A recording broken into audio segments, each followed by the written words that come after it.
toward your dirt table. You want to walk across? I'll take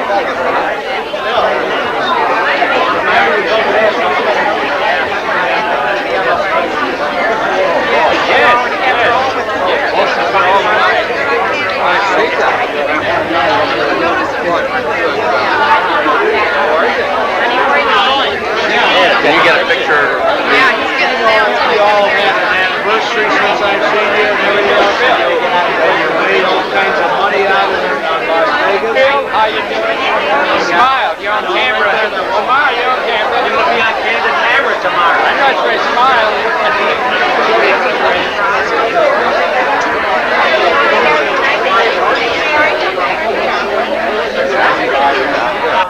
We thought we would start the evening off with an event that did not happen 50 years ago, but we thought we would do it tonight officially, and that is the official cutting of the wedding cake. So if Ruth and Harry, the bride and groom, would come up, please. Appropriate pictures will be taken.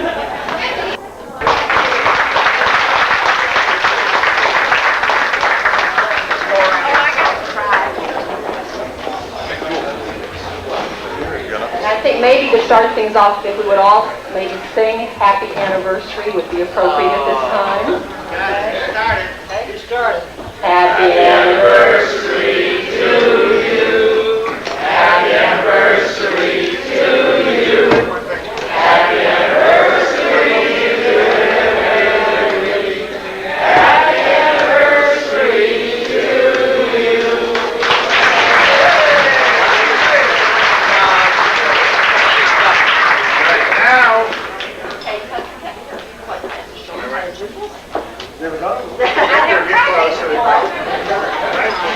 Yeah, I'd like to get a picture.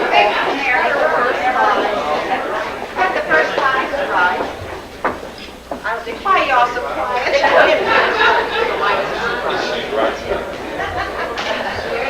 Take one, Victor. Down. Thank you. Come on, guys, get it on.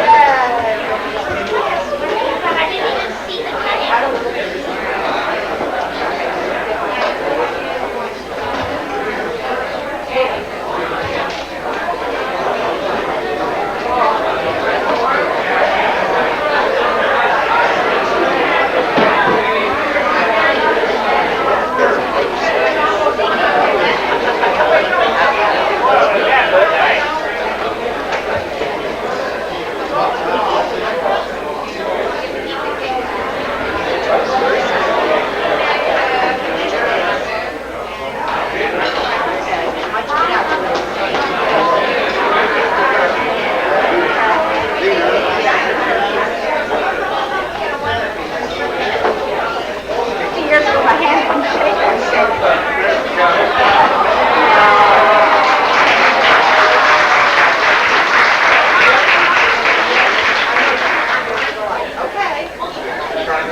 Very well from back there, so would the two of you please come on up here and take our seat of honor. This is the story of your married life.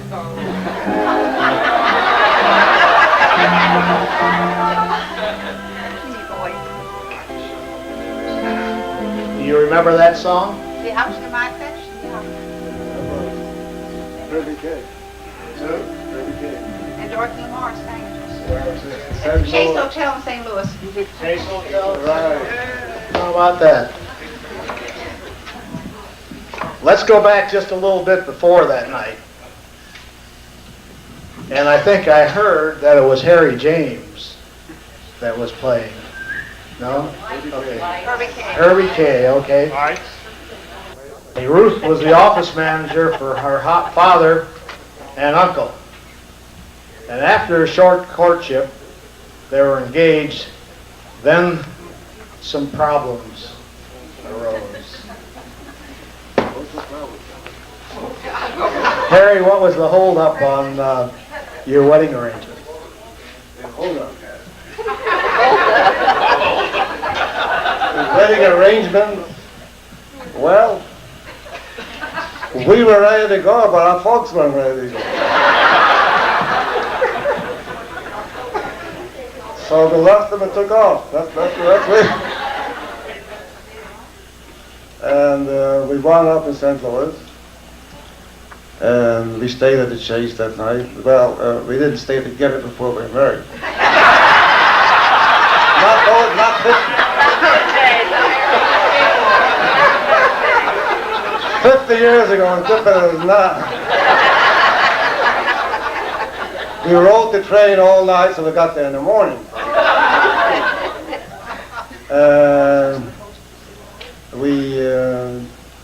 In those years, the city, the license bureau was open till 12 o'clock. We didn't know that. We got there about, we went over to our sister, Ruth's sister Gladys and Bernie, and they were going to take us to get the marriage license, you know. Jordan was 6 months old. And we didn't know that they're closing at 12 o'clock. So we called and they told us that they closed at 12. We here till 11:30. We rushed like hell to get there. We just barely, that's a fact, we just made it. And so we got the marriage license and we were married that evening. So Rabbi Gordon, that was that's how we got together and got married. Okay?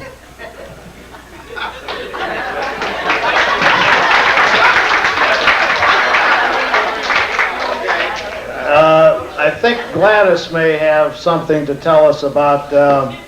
I wasn't expecting them. In fact, it was one Saturday morning about 10 o'clock. I was bathing Jordan, and someone was knocking on the front door. I said to Bernie, my husband, I said, get to the front door, because when the door opened up, it was right into the bathroom, and Jordan was there. I said, there's a snowstorm. I said, close the door. So he said, somebody's outside. So he said, oh my God, Ruth's here. So I said, well, tell her to come in. So she comes in, and she says to Bernie, my husband says, I got a surprise for you outside. Well, Bernie said, well, bring him in, whoever it is. And it was Harry. So I said, what's Harry doing here? He said, well, we're going to get married. And here is around 11 o'clock Saturday morning. I said, you have your license? No, we haven't got a license. We don't have a rabbi. I said, oh, my God. So I ran across the street to get a babysitter for the boy, for my baby. And my husband and I, and Harry says, we better call and see what the license bureau is open. And it was right 11:30. Well, they said, if you get here by 5 minutes to 12, we'll get your license. So we dashed over all the way downtown. We lived out in Clayton. It took us about a half hour to get downtown. So Harry said, we don't have a rabbi yet either. So he looked up, and it was on Saturday. No rabbi's going to marry you until sundown. So finally, we got the rabbi on the telephone, the secretary. So if you get here sundown, Saturday night, we'll be able to. So they got married, and that was it. There's one question I wanted to really ask you, Ruth. Did you have a honeymoon? No, I went back to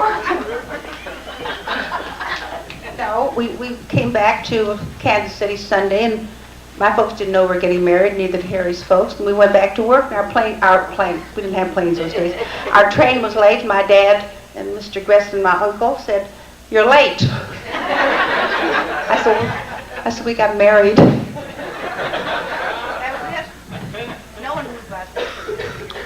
Well, I understand that Tilly Lerner was at the Lerner house when you came back from St. Louis. And Tilly, can you come up and tell us what happened then? As it happened, my mother-in-law, may she rest in peace, found out they got married. Well, she carried on something terrible. Awful. They got married and she wasn't there. So they come back, and I happened to be in the house with my little girl with my mother-in-law. And I don't know why, she walked over to the door and looked out the window. She saw a car stop. Ruth gets out of the car, and Harry follows her. She slams the door shut, pulls down the shades. She's not letting them in. And you know, 50 years ago, you didn't lock your doors. Anybody came, walked in. I says, Mom, what are you doing? She said, I'm not letting them in. and she wouldn't let him in. They stayed, knocked the door, they closed they sat down on the porch, you know, they had a swing. And they sat there for a while, came back, and knocked on the door again. No way. And when my mother said no, it was no. And they didn't get in. You know, it took months. She just didn't want to forgive him. Well, in a way you couldn't blame her. It was the first son. Anyways, it took about 4 or 5 months later, I think even longer. And my husband and I sat down and talked, and he says, you know, it's time they should make up. I says, well, what do we do? I says, all right, I'll make a dinner, invite Mom and Dad Lerner, and Harry and Ruth. Fine. Harry and Ruth come first. My mother-in-law walks in. When she sees them, she's ready, boom, to get out. Turns around, she's going back. Well, Jack, my husband, stopped her. He says, Mom, don't do that. It's time to make peace. Come on, sit up. So he brought her down, set her on the chair. She cried like everything. And if I'm not mistaken, Harry walked over to her. He says, Mom, I'm so sorry. Jack says, come on, make up. So they made up, and ever since, the family was together. That's unreal. The two of you were settled into your lifestyles at the Gotham Apartments. There were Friday night family dinners, and big 1943, something very important happened. Jeanette was born. Now, Ruth, we've heard how a long flight of stairs figured into your wedding day and also figured into the day that Jeanette was born.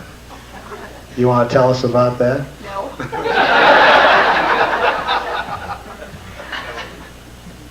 Jeanette, I got to get a hold of you real soon.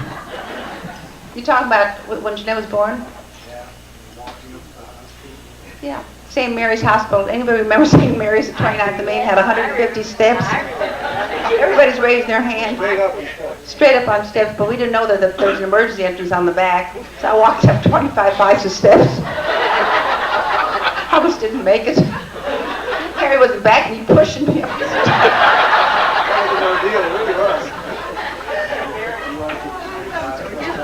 That was really an ordeal to walk up those steps.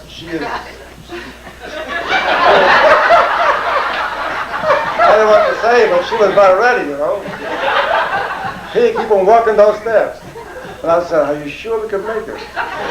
Didn't say a word, but kept on going. No, I Now, soon after that, Harry was drafted into the Army and eventually wound up in Camp Lee in Harrisburg, Pennsylvania.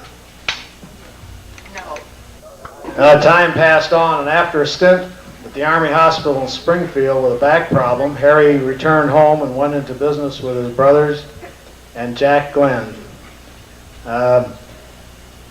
Where it got its name and a little bit about how the company got started. Well, we got started with a very small capital. Very small. And, first thing we made was a sport shirt called Holiday Sport Shirts. And then all of a sudden we decided we'd make one bowling shirt, about 16 colors. And it was fantastic. We sold a lot of them. And Harry, of course, was in charge of production of the company. And we had about 9 salesmen, and we couldn't deliver them. But they'd get on me, and I'd say, Harry, when are we going to get the shirts? When are we going to get shirts? Next week. Come back and say, Harry, when are we going to get 506? Next week. Well, you know, we never did get them next week. Never. As long as he was there. But finally, we got it straightened out. And then after that, we went in, we built a bowling alley because we had to find out what was going on. 79th and Church. And we just kept on after that, and branching out, more bowling alleys, more shirts. And then we finally went into jackets. Just 4 out left, yeah. What? How did the name King Louis come about? Well, we all was sitting down talking, and we wanted to be the biggest in the business. And Louis was the name of the first pin of the 10 pins, so we called ourselves King Louis. Did Ruth play any part in this? She was office manager. Try and get a check from her. Oh, she wanted to know how many days she spent out all week, and, real rough. But she collected the bills anyway.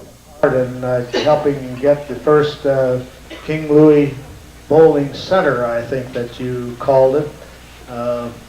Did you have any part in that? Me? Someone said that you were busy in helping them get their books set up. And Oh, well, that's way past. that's way past. My brother-in-law, Vic Lerner, and I think we took care of the books, right? We had the lounge. Vic was fun to work with, really was. We enjoyed it. But I understand too that the boys were just as generous with your pay at the King Louis Bowling Center as they were at the manufacturing. From the Gotham, you had moved to a duplex, which you shared with Gladys, Bernie, and Jordan at 59th and Paseo. Now, that was your home until 1953, when you pioneered the Johnson County suburbs and moved to your present home. That you were kind of concerned about the big mortgage that you were taking on when you moved in there with a great big 4% mortgage. Well, they wanted 4.25. Yeah. They wanted 4.25%. I wouldn't pay them. I got it down to 3.75. 3/4. Just imagine 3 3/4 for a mortgage. Oh my God. And you probably thought you couldn't make it at that. In the 50s, you took some summer vacations to Breezy Point, Elkhart Lake, Wisconsin, and driving trips out west through the national parks. There was one particular trip when something special happened at a particular gas station. Jeanette was only 9 or 10 years old, but she remembers it clearly. So Jeanette, come on up and tell us the story.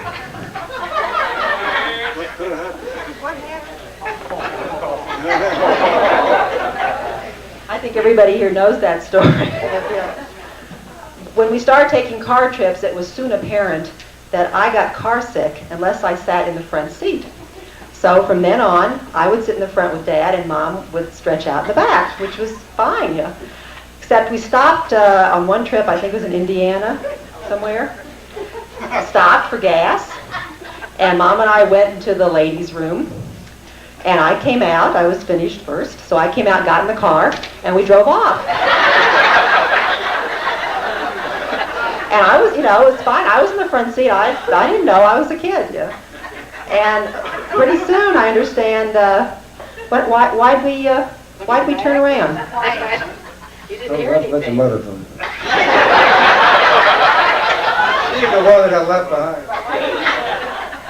They turned around, it was very quiet. They thought something was wrong. They thought I wasn't there. We were going for a ways, really. I mean, seriously, down the road, and turned around and said, "Where's your mother?" I said, I don't know. So we turned around, and there she was, waiting at the gas station. Because her purse, she left her purse in the car. She didn't have any money. She didn't have any identification. But she was confident that we would come back.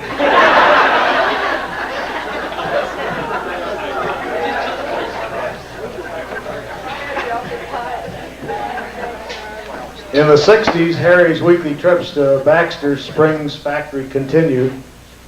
Ruth got more involved with volunteer organizations. She became president of several, including the Shawnee Mission East PTA. In 1961, when Jeanette went away to college, took on a different responsibility. And Barbara Palin, can you come up and tell us a little bit about that?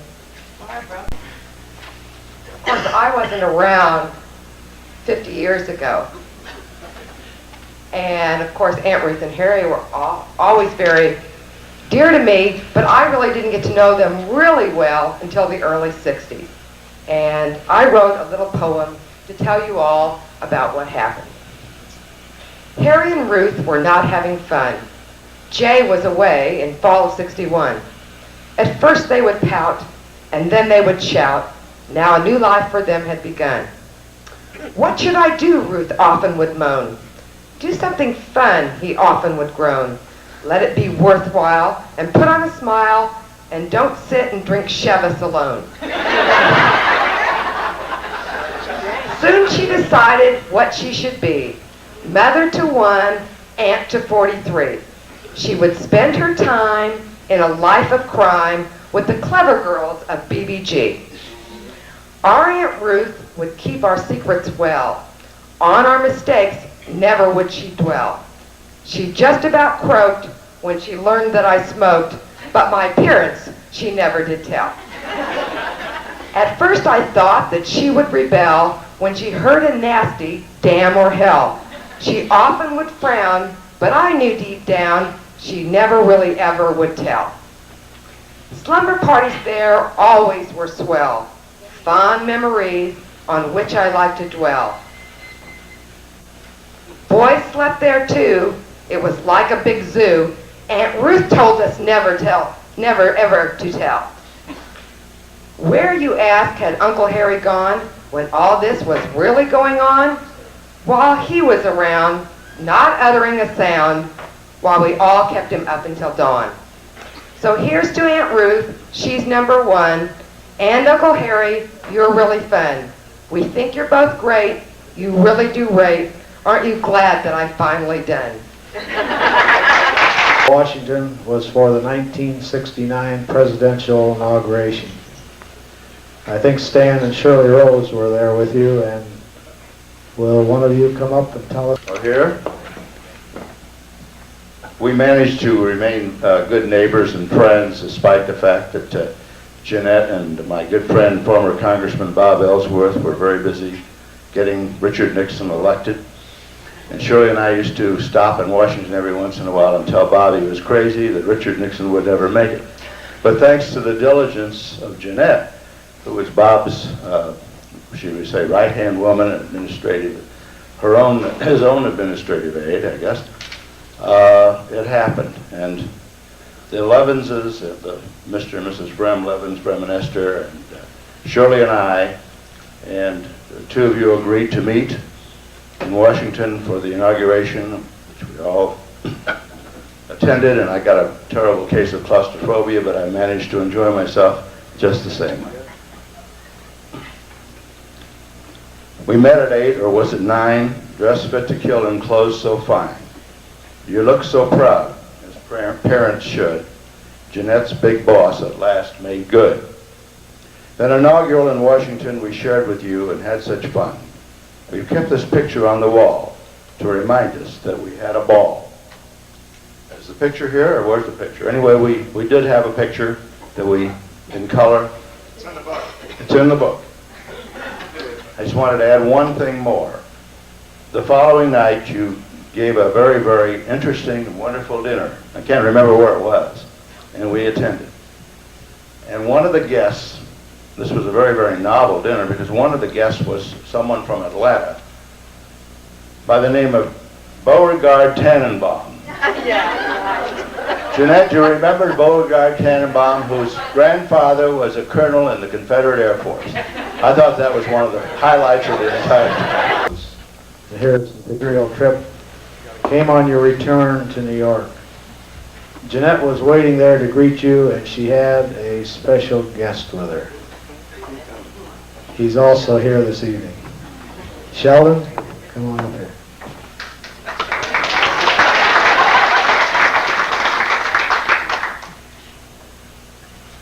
You're going to ask me some questions, weren't you? Yeah, I got the script right here and can't read it. I'm supposed to ask you, how did you first meet your future in-laws? Oh. Well, Jeanette and I had a date in New York. They had just returned from Israel. And I knew it was just going, actually that date was just perfect. Started off wonderful. I got a parking spot right outside a hotel in New York legal to begin with. That was marvelous. Well, I was a little apprehensive because coming from the east and no further usually than we going east than maybe New York State or something like that, these folks said from Prairie Village, Kansas. And I was expecting maybe a ma and pa kettle or something. So when I got in there and I met these 4 charming people, and they just were wonderful. But also you're a little nervous. After all, you're meeting girls who you care for, her parents for the first time. You're wondering, well, are they going to talk to me or ask me a lot of questions? But I really picked the right day. You see, the Kansas City Chiefs were playing the Miami Dolphins in the playoff. And I didn't have to talk too much. Every eye was glued on that set. Well, it was just wonderful meeting you. In fact, do you have any comments about that wonderful bit? Well,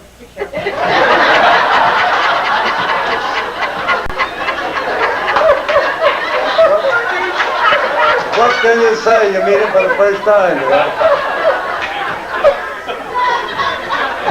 Didn't mean to put you on the spot there, sir. Of course, it wasn't long after that, and in November of 1972, there was a great big event that took place. Boy, you're supposed to tell me what happened. It isn't here. You forgot. I'll do that. Okay, you do that then. Of course, we're going to get that projection. It's all upset. Yeah, that's part of the shtick I didn't have here, so you can take it. Okay. The question was supposed to be, what happened when you first came to Kansas City? And I come from an extremely small family. And Jeanette says, well, you're going to meet the whole family. So she gives me a list of about 6 pages of names. And I'm supposed to memorize this on the plane. So I started to go through this list, and we were, we came to our first compromise. I would only have to memorize aunts, uncles, and first cousins. The rest, she would help me. She would stay next to me. And so that's how we worked it out. Okay, and then came the wedding. That's right. And then came the wedding.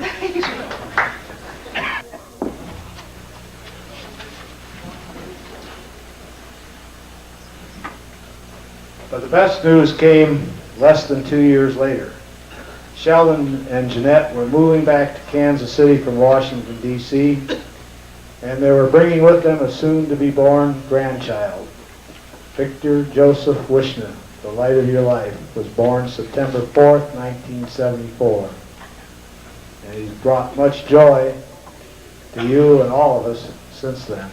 You all know who the star of those pictures were. Harry and Ruth have always been active and interested in sports and continue to enjoy them until this day. And we have some pictures on that. In recent years, you've allowed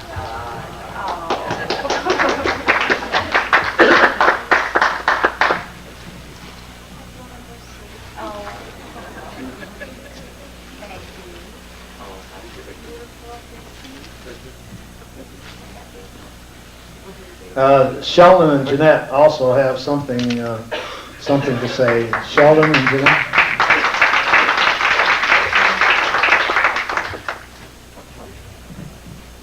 This has obviously been a very special evening for us and for all your friends, and many of them have sent a little something for a memory book, which we have put together, and I'm sure you will enjoy spending some time looking it over. It's nothing you just can't look at very quickly, and it's really something I think you will cherish and have for many years to come. And I must say, if anyone has anything else that they would like to add, the book is still open, so please just give it to me and we will be glad to insert it. And also, we have another little gift for you. Since you spent your first honeymoon in a hotel at the Chase in St. Louis, we thought it would only be appropriate that you spend a second honeymoon at a hotel. And therefore, we would like to present this to you. It says, to Mr. and Mrs. Harry Lerner, This letter is to inform you that Jeanette, Sheldon, and Victor have made arrangements for you to spend a weekend at the Westin Crown Center Hotel in honor of your 50th anniversary.